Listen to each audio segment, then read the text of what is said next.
Welcome back to Talk Tickers. If you're tuning in, it means you're done with the headlines and you are looking for the actual signal in the noise of earnings season. We are the no-nonsense show for the serious investor. And today we are cracking open a company that, on paper, sounds like it belongs in the 19th century. It really does. We're talking barges. We're talking massive diesel engines. We are talking mud and oil. We're talking Kirby Corporation, ticker KEX. But before you skip ahead, you need to know this company just became this weirdly specific battleground for the future of the U.S. power grid. It's a collision of old school industrial grit and, well, new school tech infrastructure. You look at Kirby, you see barges moving stuff down the Mississippi. Right. But if you look at this Q4 2025 print, you see a company that is quietly becoming a critical failsafe for the AI energy crunch. It's, I think, one of the most fascinating identity crises in the market right now. We are going to get to that AI connection because, frankly, it is the most interesting part of the whole thesis. But we have to start with the crime scene, the market reaction. Yeah. Kirby management gets on this call. They claim a record year for 2025. They project growth. They sound pretty pleased. And the market, what does it do? It takes the stock out back and shoots it. It was a bloodbath, down almost 5% at the close, and it even touched negative 10% intraday. So that's the central tension we need to resolve. Why did the street sell the news so aggressively when management is, popping champagne? Our mission today is to figure that out. We're going to unpack the revenue miss versus the earnings beat and definitely talk about a guidance range so wide you could drive a towboat through it. Let's find out if this is a buying opportunity or if the market sniffed out a real problem. Let's start with the results snapshot. Give me the headline numbers. So on the bottom line, they actually delivered earnings per share, EPS, came in at $1.68. The consensus on the street was $1.62. Okay, so beat. About 3.7%. Profitability was there. It was. Margins held up pretty well. So they made more money than expected. Usually stocks go up when that happens. Why the faceplant? Because of the top line. Revenue. It came in at $851.8 million. And the consensus was looking for $857.8 million. It's a miss. Hold on. So that's a $6 million miss on an $850 million quarter. That feels like a rounding error. Is the market really that fragile? It is when you have the run-up they had. Yeah. You have to remember, leading into this print, Kirby stock had rallied about 10%. Ah, okay. So it was priced for perfection. Totally. A classic buy-the-rumor setup. And when that revenue number didn't dazzle, even just a little, it triggered a massive sell-the-news event. And then there's the guidance for 2026. This seemed to be the nail in the coffin. Yeah, they're guiding for EPS of $6.10 to $6.85. Which is growth. It's anywhere from flat to up 12%, but that's spread. It's massive. A 12% difference between the low end and the high end. It just signals uncertainty. And if there's one thing the market hates more than bad news... It's uncertainty. The market looked at that range and priced the stock as if the low end, the 610, is the reality. Okay, let's unpack this. We have to go segment by segment. Let's start with the core business, marine transportation. Right. And it's really a tale of two markets right now. No. You've got inland and you've got coastal. Let's start with inland. These are the barges on the Mississippi, the chemical corridors. Management mentions some softness in Q4. What happened? It was a messy quarter for inland. Utilization dropped into the mid to high 80% range. You really want to see that number starting with a 9. And the culprit was? Weather. As it often is. We're not talking a little rain. We're talking about ice buildup on the Illinois River that literally stops traffic. Yeah. Heavy fog, storms on the Gulf Coast. They gave a number for that, didn't they? They did. An 82% increase in delay days. 82%. That just kills your efficiency. Completely destroys it. Your assets are stuck, not moving cargo, but you're still paying the crew. That's a huge part of the revenue miss right there. Okay, but weather is temporary. Ice melts. The thing that really spooked investors was pricing. Inland spot rates were actually down low single digits in Q4. That's the metric that scared the pros. If spot rates are rolling over, it usually means the cycle is peaking. So what was management's excuse? They were very quick to say, hey, wait, that was just a Q4 wobble. They claim that in January, spot rates are already rebounding, up low to mid-single digits. So we just have to trust them that the dip was a blip. That's the bet. They're arguing the underlying demand is still there. It just got paused by the holidays and the storms. Okay, now contrast that with the coastal business. That market sounds like a fortress. It is rock solid. Utilization is sky high, mid to high 90s. So why is it so much stronger? Is it a demand thing? It's not just demand, it's the supply side. It comes down to their moat. No one, and I mean no one, is building new coastal equipment. Why not? If rates are high, shouldn't competitors be rushing to build ships? You think so? Yeah. But the cost to build a new coastal vessel right now is astronomical. Labor shortages, inflation. Management dropped a fascinating stat. Oh, was it? They said rates would need to be 40% higher than they are today just to justify the cost of a new build. 40%. So basically the supply is fixed. The supply is capped. And since old ships get retired, you have a supply squeeze. That gives Kirby incredible pricing power. Customers have literally nowhere else to go. So inland is battling weather, but coastal is a fortress. Now let's pivot to the macro drivers they mentioned, two very specific things. First up, Venezuela. Right, this is a deep cut for the energy nerds, but it matters. Break it down. Why does a barge company care about Venezuelan sanctions? It's all about physics. The U.S. refining complex in the Gulf was built to process heavy, sour crude oil.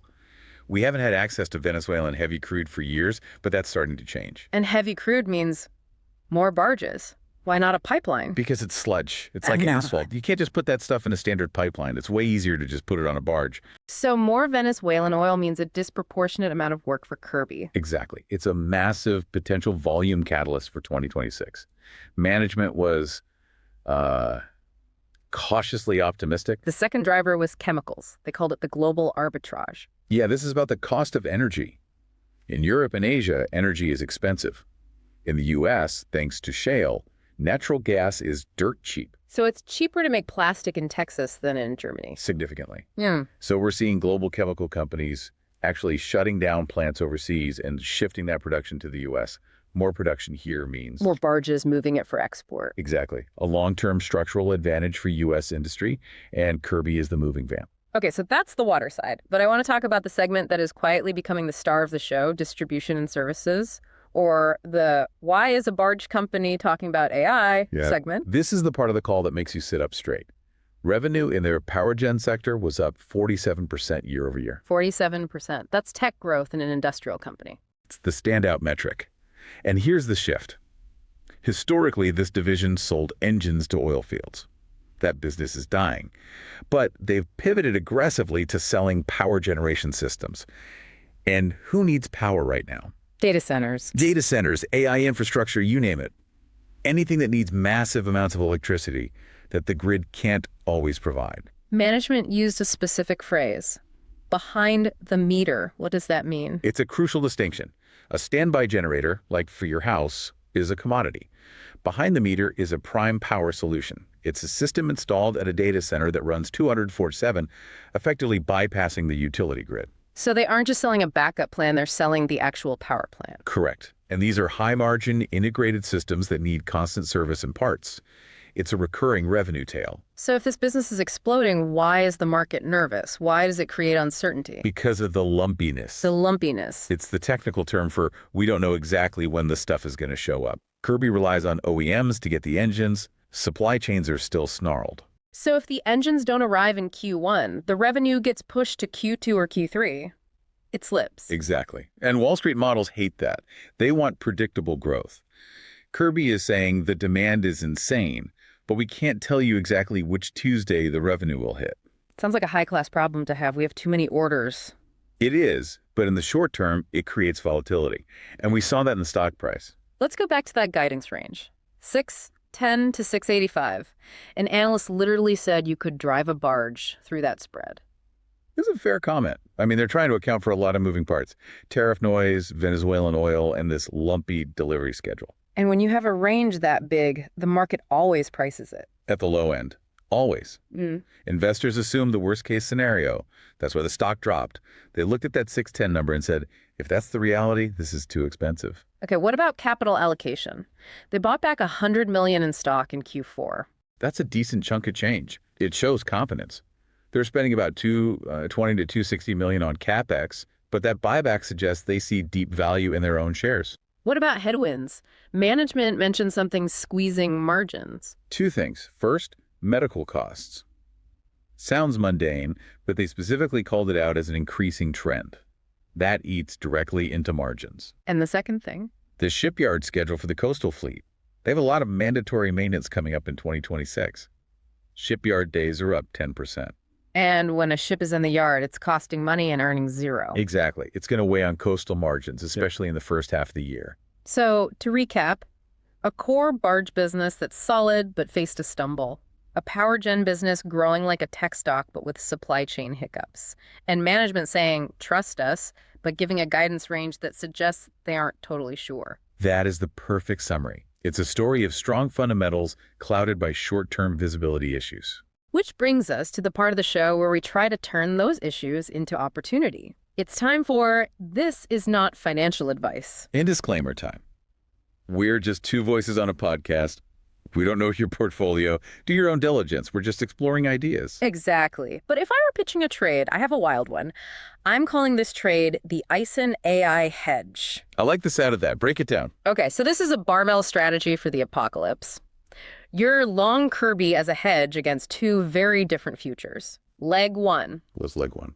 Old world chaos. We're betting on freezing weather, crumbling infrastructure, and geopolitical instability. Dark, but go on. Think about it. When the grid fails, like we saw in Texas, who gets the call? Kirby. They rent those massive backup generators to Walmart and Target. If the grid goes down, Kirby gets paid. And if geopolitics get worse, that Venezuelan heavy crude becomes essential. Fills Kirby's barges. So chaos is actually bullish for their legacy business. Exactly. Now, leg two is New World hype. This is the AI play. The power gen angle. Right. Everyone's buying NVIDIA. But those chips need massive amounts of electricity. The grid can't support it. Kirby is building the actual power plants behind the meter at these data centers. So you're buying a boring cyclical that's secretly a picks and shovels play for the AI energy crisis. Precisely. The trade is you buy this dip caused by the revenue miss, and you wait for those lumpy power gen revenues to hit the books in Q3 or Q4.